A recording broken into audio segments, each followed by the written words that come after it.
For the past few years, developer Game Freak has been experimenting with the Pokemon formula. 2021's Pokemon Legends Arceus redefined what it meant to catch a Pokemon, and 2022's Pokemon Scarlet and Violet broke from the linear structure to let you take on gyms in any order. With Pokemon Legends ZA, Game Freak sets its sights on rethinking the battle mechanics. For the first time, Pokemon battles are real-time, with attacks utilizing a cooldown system and positioning playing a key role. This fresh take on the battle system keeps Legends ZA engaging from start to finish, but a bland presentation leaves Legends ZA feeling like a relic of the past.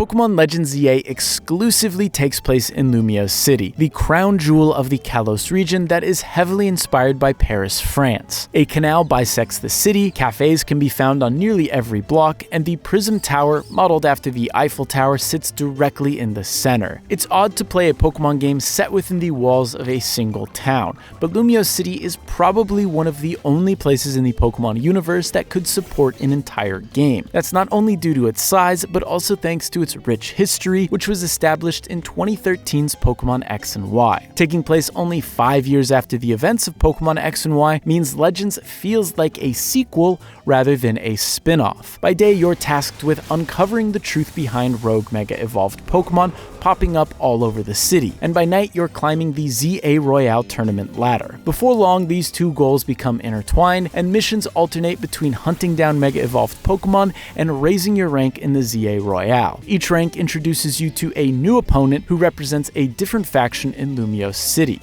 Over the course of the tournament, you'll spend time with a martial arts club and a crime syndicate, as well as mingle in aristocratic society. As you're getting to know these characters and their backstories, rogue Mega Evolved Pokemon will threaten the city and you'll need to defeat them before ranking up in the tournament. It's a predictable structure, but one that affords Game Freak the opportunity to delve into different sides of Lumiose City and its eccentric denizens. Ivor is a hulking man with long blonde hair who wants to tear down the Wild Zone so Pokemon and people can live together in harmony. Corbeau is a sharply dressed mob boss who's dedicated his life to making Lumiose City a safe place. These characters and the people they represent give texture to Lumiose City and its inhabitants that most Pokemon games tend to lack because of how quickly you move from one town to the next. It feels like Lumiose City is a melting pot of different ideas and beliefs regarding Pokemon and their value within society. The problem is that visually, Pokemon Legends ZA doesn't reflect that at all.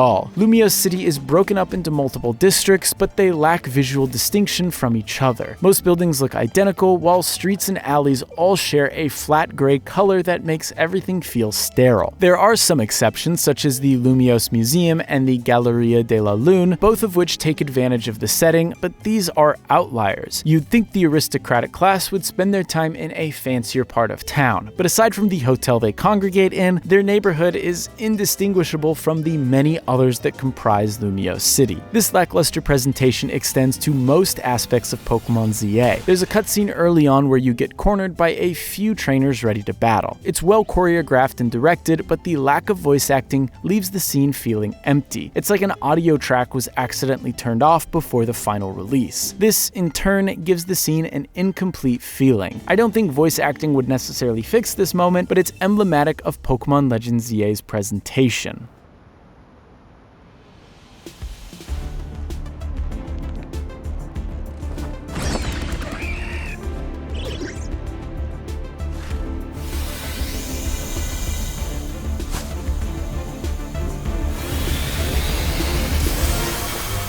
Legends ZA does take this opportunity to expand and reimagine the city far beyond the capabilities of the Nintendo 3DS, where it last appeared in its entirety. At a glance, the map reveals a dense city dotted with points of interest, winding alleys, and parks neatly tucked between urban centers. Throughout the city, there are walled-off areas known as Wild Zones that have been overrun with wild Pokemon, and as you progress through the story, more and more zones open up. You can still catch Pokemon outside of Wild Zones, but these areas have the highest highest density of Pokemon. However, because wild zones are confined within the walls of Lumio City, they are much smaller than the untamed wilderness of Hisui or the rolling hills of Paldea. Most wild zones consist of a few city blocks or a small park, and the cramped nature of these zones limits your approach when catching wild Pokemon. Stealth is less viable, and it's very easy to aggro wild Pokemon while trying to sneakily approach a rare one. Worse, aside from Pokeballs, you aren't given any catching tools such as smoke bombs, which would reduce the visibility of wild Pokemon, or throwable berries that could distract them. Items that would be even more useful here than in Legends Arceus. Across the board, catching Pokemon is less engaging than Legends Arceus due to the cramped zones and limited tools. Fortunately, Game Freak seems to have been aware of this, so they made completing the Pokédex less tedious. Now you only need to catch a Pokemon once to fill out an entry, and when you knock out a wild Pokemon, you get one free attempt at catching them. Whenever I unlocked a new wild zone, I'd pop in to catch the Pokemon I wanted and left when I had my fill. With minimal effort, I managed to 100% most wild zones on my first visit.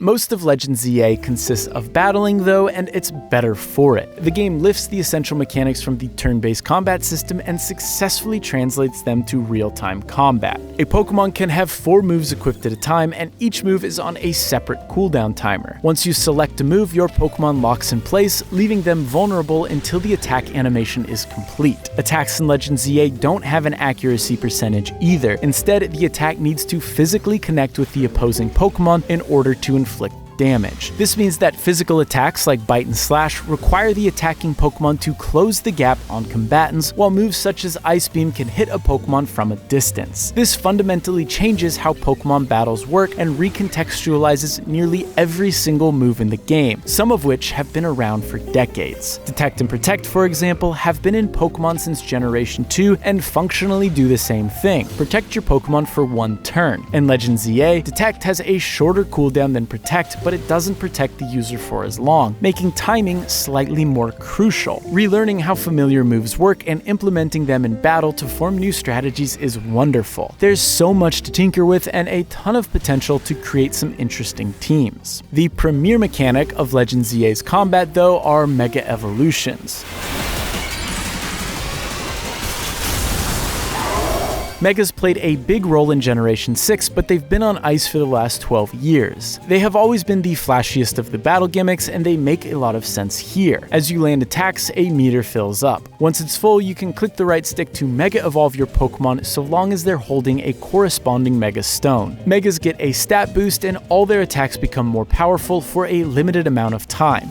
A well-timed Mega Evolution can dramatically shift the tide of battle, but these Pokemon aren't as powerful as you might think. A few poorly timed attacks can send it right back to its Pokeball. Megas add an extra layer to the combat and give it a little extra visual flair. The other half of the new battle formula is positioning. When your Pokemon isn't attacking, it will follow you around the battlefield as best it can. When you input an attack, it will reposition before winding up. By moving around the battlefield and issuing attacks at the right time, you might be able to narrowly avoid incoming attacks from opponents. Of course, there are more factors at play here, such as the size and speed of your Pokemon versus the range and speed of your opponent's attack. All things that must be considered for tougher battles. In some cases, not attacking is the best play, so you can dodge your opponent's super effective move in order to safely counter it. These changes to combat are substantial, and while I still prefer the standard turn-based combat from the mainline series, they are a joy to experiment with. However, there's a good chance you won't need to experiment with all these new mechanics because Pokemon Legends ZA is fairly easy. There are a few challenges. One mission in particular has you defeat 10 trainers in a row without using items, but in most cases you can be successful by adhering to the type chart and over-leveling your Pokemon. While I don't expect Pokemon games to be a gauntlet of challenges, I was hoping for a few battles throughout the story that might push me to really dig into the battle system and come up with new strategies that can only work in this format. Most of these battles, though, take place during the ZA Royale, a tournament that takes over a random part of Lumio City each night. Trainers in the tournament zone will challenge you on site, and after defeating enough of them, you'll earn a challenger ticket that lets you participate in a promotion match. If you win your promotion match, you'll move up a rank. There's an element of stealth to these trainer battles. If you launch an attack before the opposing trainer spots you, you'll get a free hit on their first Pokemon, and your attack cooldown will reset immediately. It's a nice touch that rewards pre-planning for each encounter. The stealth mechanics don't always make sense though, as trainers will only engage if they see you, not your Pokemon. This means you can hide behind a wall and fire out a Hydro Pump right in front of them for an easy advantage. This doesn't ruin the battling experience, but it does make already easy battles even easier.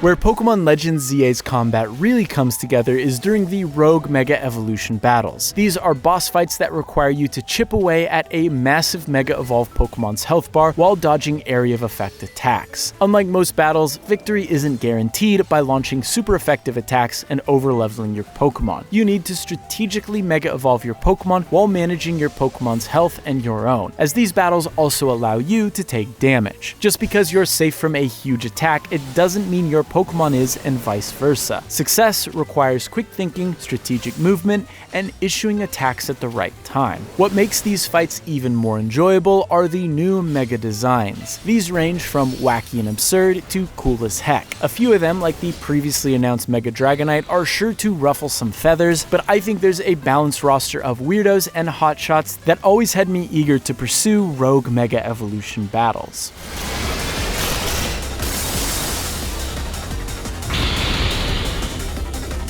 Legends ZA feels like a fitting end to the Switch 1 era Pokemon games. Like Legends Arceus and Scarlet and Violet, it takes some surprising risks, but looks rough doing so. Game Freak's decision to overhaul the battle mechanics for the first time since Pokemon's inception is admirable, and it ultimately paid off. But after 5 fully 3D Pokemon games, it's frustrating how far behind Pokemon is when it comes to presentation. It feels like the last piece missing to really bring Pokemon into the future.